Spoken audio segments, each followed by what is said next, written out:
Praise the Lord. Welcome once again to our series of Bible Way Financial Literacy. We are learning from the Word of God how to handle money.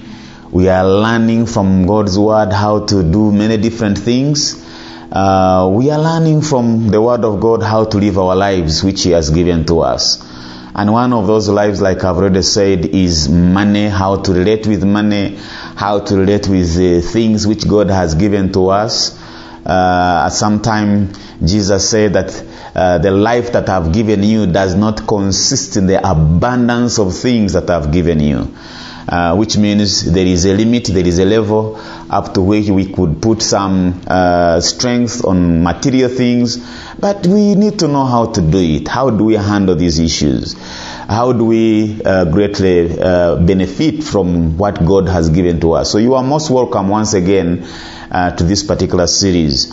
I want to read the scripture for you because God expects us to be faithful with what He has given us, spiritually, materially. In every way God has put something in our trust, He expects us to be faithful.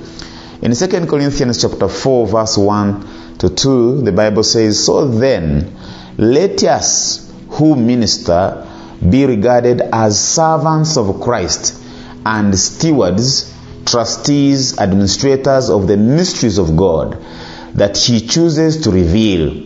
In this case, moreover, it is required as essential and demanded of stewards that one should be found faithful and trustworthy."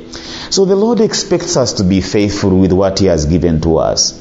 He expects to be faithful with our what He has blessed us with. Spiritually, if God has given us gifts to serve Him in the church where we go, in the communities where we live, in the families where He has blessed us, God expects us to be faithful. Faithful means we must be able to give accountability. We should be able to be happy when we are accounting for how we have used what God has given to us. In Luke chapter 16, 10 to 12, Jesus said, "He who is faithful with very little is also faithful in much. And he who is dishonest in a very little thing is also dishonest in much. Therefore, if you have not been faithful in the use of earthly wealth, money, things, lands, buildings, friendships, relationships, if we have been not faithful with earthly wealth," I consider all that to be part of earthly wealth. Earthly wealth is not just money, is not just houses or buildings, anything that is earthly. If we have not been faithful in those things, how shall we entrust the true riches to you? Jesus is saying. And if you have not been faithful in the use of that which is earthly or earthly wealth, what belongs to another person, whether it be of God or of man, which you are a trustee, who will trust you with what is your own? In other words, what the scripture is telling us is that in order for somebody to trust us, in order for God to give us what belongs to ours, we first of all should be able to prove our faithfulness in being able to be trusted with that which is not ours. I mean, if you do not know how to look after something that is not yours, it sounds like you are not going to be trusted to look after your own. And it sounds a bit awkward. Sometimes we say, "No, but that is not mine." Well, what you cannot do with what is not yours, you will not be able to do it what is yours. And that's the question. We are talking about money. Because churches or fellowships, we are supposed to be examples in our communities. And I want to make some 5 statements which are general but specific in another sense. That number 1, lack of proper accountability grows into insidious embezzlement of church finances. When you do not have a proper way in which to account for the funds, for the money that God has put under your trust as a fellowship, as a person, as a family, as an individual, as an institution, let me say, you will not be able to properly put into account what you have been entrusted with, it grows into an insidious type of embezzlement. And insidious means it can be happening, but you do not know that is happening, or you even don't know that is happening. It is undercover, it is hidden. And what is embezzlement? Many times embezzlement, people, they accuse government workers of embezzlement, and of course we don't know sometimes what that means. We believe that they have stolen a lot of money and all that. But here is what embezzlement means. It means theft or misappropriation of funds placed under one's trust or belonging to one's employer. Another definition, it is using funds for different purposes from that which they were intended to be used for. And sometimes it is for very good reasons. But one time I was given money for the office I was running, and I was given some money, and what I did is I tried to use even more of my own money, and then I bring accountability of 600,000, and yet I have been given 500,000 expecting a refund. They said, we never told you to spend 100,000 more, so that is your business. Sometimes involves spending money which you are not supposed to spend, or sometimes diverting it to areas which are really needy. And sometimes we wonder, there are needs in our churches, there are needs in our communities, but did you plan to use it that way? Or did you agree upon to use it that way? The Lord expects us to be faithful. And faithfulness does not necessarily mean that because you have authority, because you are the main man or woman of God in the fellowship, because you are the main woman of God in the fellowship, and God has brought a tithe, God has brought an offering, and you feel like you have quite a lot and you are free to do A, B, C, D. The Lord is not happy with it. It grows into embezzlement. And God is not happy. And sometimes we'll not be able to. But let me tell you, like somebody said, that if it looks like a duck, it quacks like a duck, it swims like a duck, it is possibly a duck. We should be able to learn. And sometimes this comes to us because we are not able to tell between the differentiate between what is ours personally and what is not ours personally, what is for the ministry. Or lack of functional accountability systems, or not being able to follow. Sometimes when we get so much anointed, we think that we should be free to do things the way we do them. Let me tell you, it is wrong, and we need to learn how to be able to handle money. Number 2, God expects you and me to live a balanced Christian life. When you lose balance, you fall. And sometimes you do not know that you have lost balance until you are already on the ground. And if we don't balance our Christian lives, we will end up in a much bigger trouble. The third epistle of John chapter 1 verse 2 says, Beloved, I pray that in every way you may succeed and prosper, and be in good health physically, just as I know that your soul prospers spiritually. Which means our prosperity cannot be only in the things of the spirit. Our prosperity should also be in the things of the natural, the material things that God has given to us. The thing is that we cannot try to overemphasize money all the time and avoid spiritual life. But also we cannot overemphasize spiritual lives, and then we need some material things to be provided for. So the Lord requires us to be balanced. And many of us Christians, we think we spend a lot of time in prayer, which is a very good thing. We should spend time in prayer. But we should not spend 100 time in prayer. We should be able to find time to take care of our physical material needs. Because we still have needs while we are on earth here. We need food to eat. We need houses to live in. We need to pay our rents. Or we need to develop ourselves. We need to do businesses. This is what Paul says in 2 Thessalonians chapter 2 verse 8. And he said, having such a deeper affection of you, he's talking about the Thessalonian brethren, we were delighted to share with you not only God's good news, but also our own lives. In other words, we share not only the good news of the Word of God, but also our character, the way we behave. Because you had become so dear to us. For you remember, believers, our labor and hardship we worked night and day, practicing our trade in order not to be a financial burden to any one of you while we proclaim the gospel of Christ. Paul is an apostle, one of the leading apostles in the New Testament, and he's writing this together with Timothy and Silvanus, and he's writing the brethren in Thessalonica.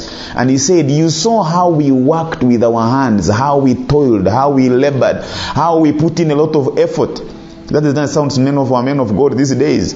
They are so pure and they are so holy that they cannot even change a car tire when they are driving winter bus, because those things are so dirty they cannot hold them, or they cannot even bend down to sweep or even to iron their clothes. Paul is saying, I was a man of God and I labored, I put in a lot of effort so that I do not become a financial burden to any of you. I don't know whether an apostle today would be able to say this. You are witnesses, and so is God, how unworldly and unjust and blameless was our behavior towards you who believe in our Lord Jesus Christ. For you know how we were exhorting and encouraging and imploring each one of you, just as a father does in dealing with your own children, guiding you to live of honor, moral courage, and personal integrity, worthy of God who saves you and calls you into his own kingdom and glory. In other words, what Paul is saying, he said, we gave you advice. You saw what we did.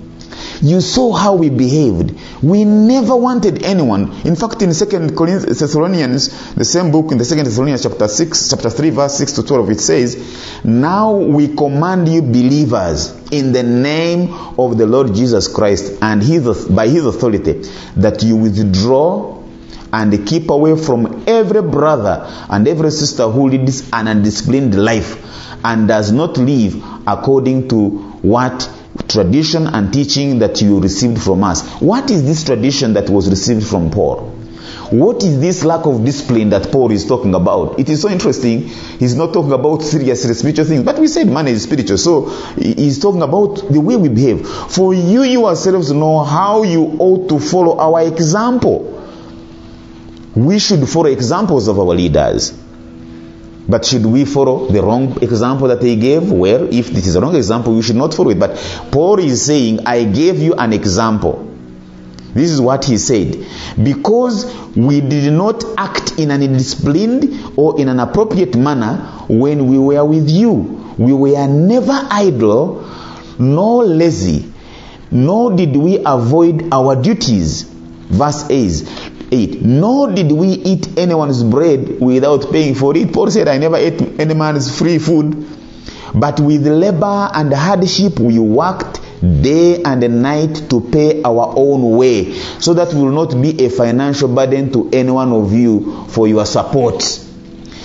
Not because we do not have a right to such support, but we provided for our financial support to offer ourselves as a model, as an example to you that you should follow. In other words, we need to be able to lead by example. We need to be able to work it out. It's a good thing to work, brother, sister. It is a blessing when you work and God blesses your hands.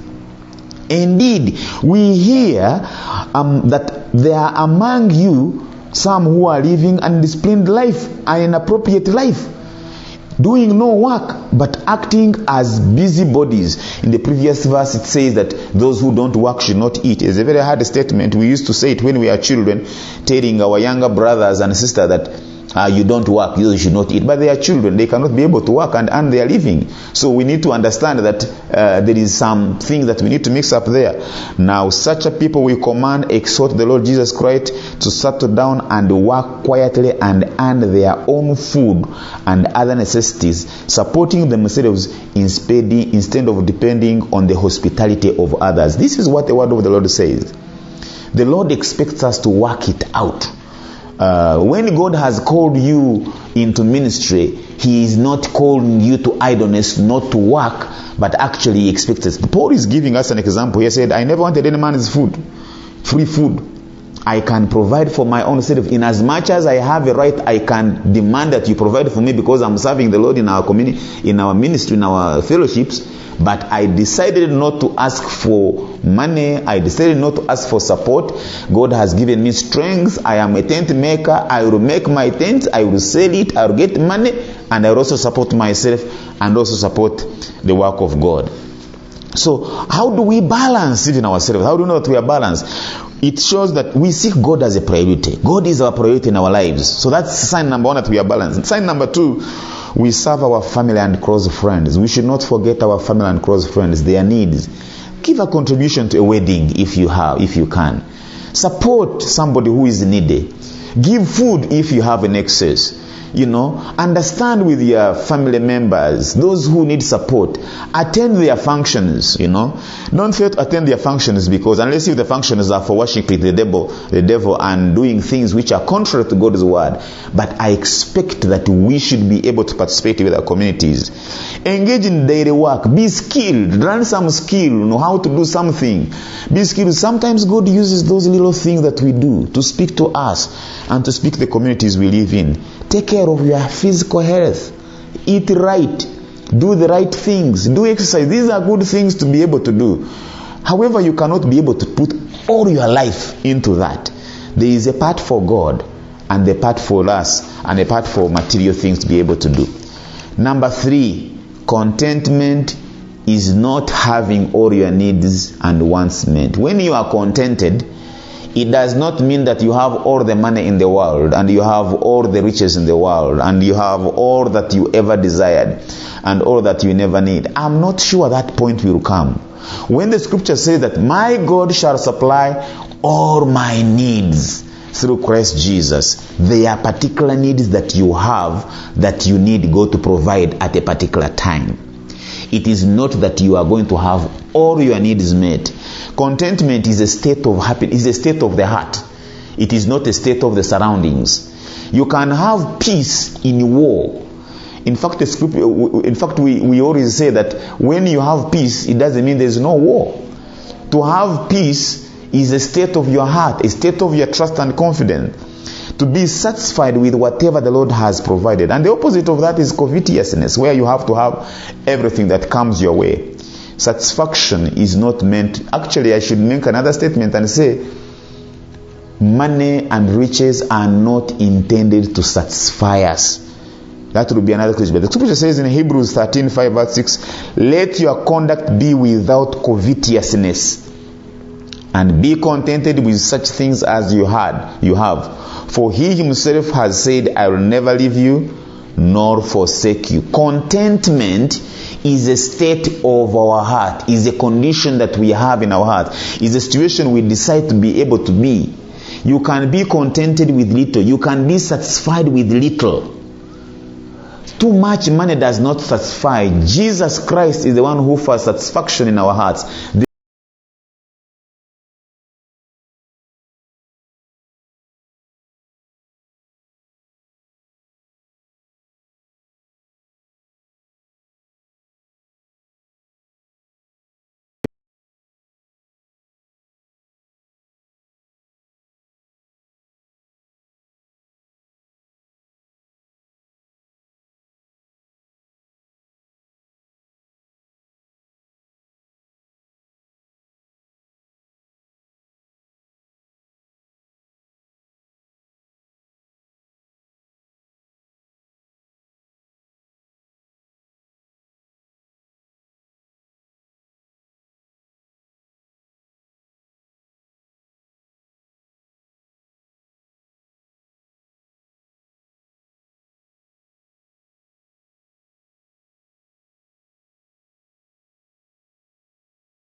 you shall prosper. When a man is blessed, even if you dismiss him from his job, he will even get more blessed than you who has dismissed him. Or he would, even if he earns little than you who earns more, that man will be blessed. Let me read for you a scripture in Genesis chapters 26, 12 to 14. This scripture blessed my heart. And it talks about how Isaac got blessed. Then Isaac planted seed in the land. He planted seed. The condition is that he did plant seed. Some of us want blessings, but we don't want to plant anything. Some of us want to be increased, but we are not willing to part with anything. Some of us want to serve God. We are not willing to part with part of our time. Isaac planted seed in that land as a farmer, and he reaped in that same year 100 times as much as he has planted. And the Lord blessed and favored him. And the man Isaac became great and gained more and more, until he became very wealthy and extremely distinguished. He owned flocks and herds and great household was with a number of servants, and the Philistines envied him. In New King James Version, verse 13 says, the man began to prosper, and he continued prospering until he became very prosperous.